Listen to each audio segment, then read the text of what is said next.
बहू बेटा, एक हार्ट टचिंग स्टोरी। आकांक्षा, मेरी टाई कहाँ है? कब से ढूंढ रहा हूँ और अभी तक मेरी ग्रीन टी नहीं आई। लाई जी, आपकी टाई वहीं पर ऊपर अलमारी में रखी है और आपकी ग्रीन टी बना रही हूँ। अभी तक बना ही रही हो? क्या कर रही थी सुबह से? जल्दी ऊपर आकर मेरी टाई निकालो, पता नहीं कहाँ रखी है। बहू बेटा, मेरी चाय कहाँ है? आज बिना चाय के ही अखबार पढ़ना पड़ेगा क्या? यह है हमारी आकांक्षा, जिसका घर रोज सुबह सुबह किसी लड़ाई के मैदान से कम नहीं होता।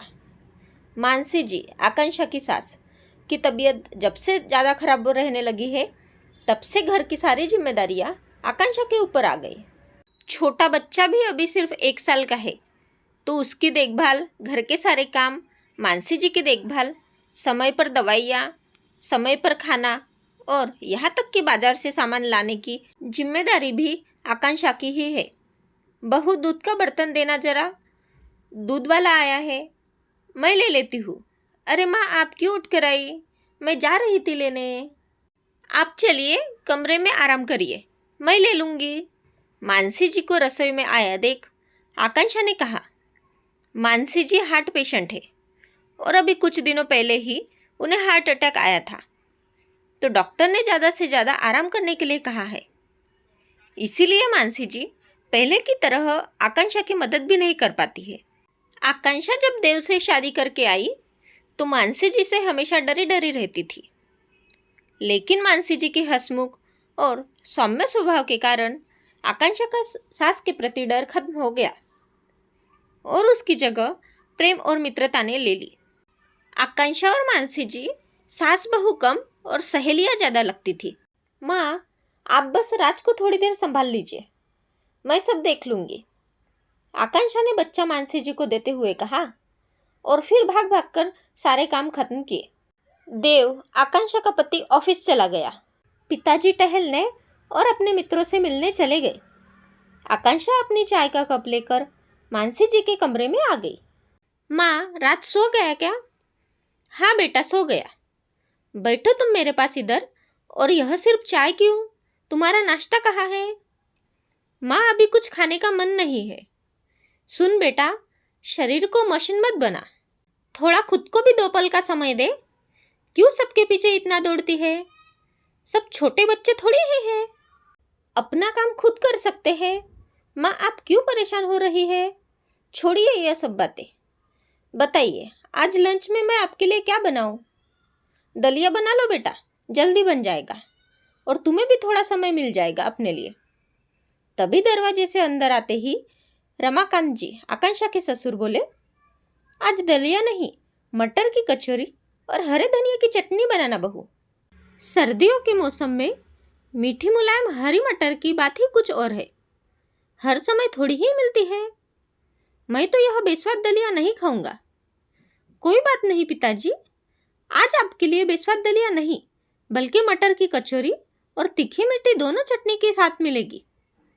ये कहकर आकांक्षा रसोई में चली जाती है। आपको भी हर वक्त 56 भोग ही चाहिए। अगर दलिया खा लेंगे तो क्या हो जाएगा? कभी सोचा है बहू बेचारी कैसे सब संभाल रही है? आप और आपका बेटा तो खुद से अपना काम भी नहीं करते, वह भी आकांक्षा को ही करना पड़ता है। उस बच्चे को तो अपने लिए कुछ समय ही कब मिलता है? मेरी तबीयत खराब होने से मेरी भी जिम्मेदारी उस पर आ गई है। कब समझेंगे आप लोग? मानसी जी रमाकांत जी से बात कर ही रही थी कि उन्हें अचानक किसी के गुस्से में चीखने की आवाज़ आई। रमाकांत जी बोले, यह तो देव की आवाज़ है। लेकिन देव इस वक्त घर पर, और यह इस तरह से किससे बात कर रहा है? देव बहुत बुरी तरह से आकांक्षा पर चिल्ला रहा था। आकांक्षा बस रोए जा रही थी और बोल रही थी, मुझे नहीं पता, मैंने आपके फाइल को हाथ नहीं लगाया। लेकिन देव कुछ सुनने को तैयार ही नहीं था और गुस्से में ना जाने क्या क्या बोले जा रहा था। आकांक्षा उसे समझाने की कोशिश कर रही थी कि वह अपने काम की चीजें इधर उधर क्यों रखता है, ठीक से क्यों नहीं रखता है। इस बात से देव का गुस्सा और भी ज़्यादा हो गया और चिल्लाते हुए बोला, यह मेरा घर है, तुम्हारे पिता का नहीं। मैं जो चाहे जहाँ चाहे रखूँगा। तुमसे कितनी बार कहा है कि मेरी चीज़ों को हाथ मत लगाया करो। सही कहा बेटा, औरतों का तो कोई घर ही नहीं होता है। शादी के पहले पिता का और भाई का घर होता है, शादी के बाद पति का और बुढ़ापे में बेटे का। लड़कियों को तो जन्म लेते ही लोग सिखाने लगते हैं कि तुमको तो किसी और के घर जाना है, यह घर तुम्हारा अपना नहीं, तुम तो किसी और की अमानत हो। शादी के बाद किसी अनजान को अपना मान लेना और उसकी पसंद के हिसाब से रहना, उसके पसंद के कपड़े, उसकी पसंद का खाना सब अपना लेती है। सोती जागती भी किसी और के हिसाब से ही है। उसके हिस्से में तो कुछ पल का आराम भी नहीं है। सिर्फ दुख और दर्द उसके अपने हैं और उसका अपना कुछ भी नहीं। यहाँ तक कि जिस घर के लिए वह दिन रात नहीं देखती, अपने आप को भूल जाती है, उसे एक दिन यह सुनने को मिले कि यह तुम्हारा घर नहीं है, तो मेरे समझ से तो हम औरतों को कुछ भी नहीं करना चाहिए।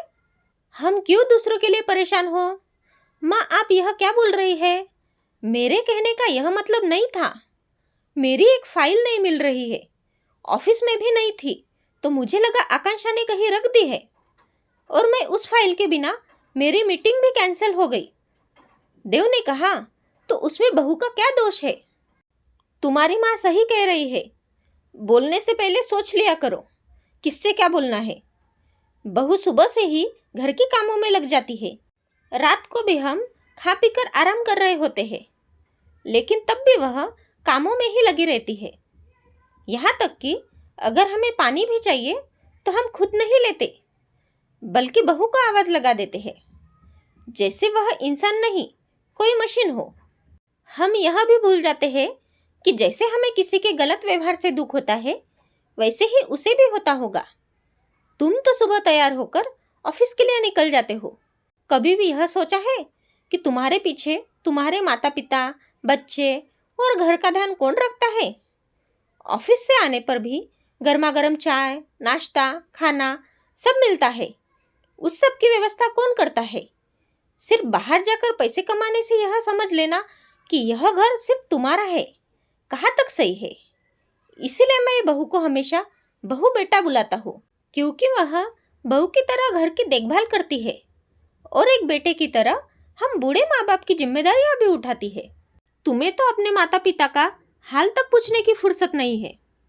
तुम्हें तो बहू से सीखना चाहिए कि एक बेटे की जिम्मेदारी कैसे निभाते हैं, और उल्टा तुम हो कि उसे ही सुनाए जा रहे हो। तुम्हें तो शर्म आनी चाहिए कि जो तुम्हारी जिम्मेदारी को अपनी जिम्मेदारी समझकर निभा रही है, उसके साथ ऐसा व्यवहार। बस करिए पिताजी, मैं अपनी गलती समझ चुका हूँ, मुझे माफ कर दो आकांक्षा, मुझसे बहुत बड़ी गलती हो गई है। आगे से ऐसा कुछ नहीं होगा जिससे तुम्हें तकलीफ हो। अब से मैं भी जितनी हो सके तुम्हारी मदद करूँगा, और इसकी शुरुआत आज से ही होगी, बल्कि अभी से ही होगी। आप सब लोगों के लिए मैं अभी गर्मा गर्म अदरक वाली चाय बनाकर लाता हूँ। दोस्तों, बहू बेटा एक स्वरचित मौलिक रचना है। दोस्तों, आज के हार्ट टचिंग स्टोरी आपको कैसे लगी, ये आप हमें कमेंट करके बता सकते हैं। हम ऐसी ही कहानियाँ आपके लिए लेकर आते रहेंगे। उम्मीद है यह कहानी आपके दिल को छू गई होगी। अगर आपको हमारी ये कहानी पसंद आए तो प्लीज़ हमारे चैनल को सब्सक्राइब, वीडियो को लाइक और शेयर ज़रूर करें। हमेशा की तरह पूरी कहानी पढ़ने के लिए आपको धन्यवाद।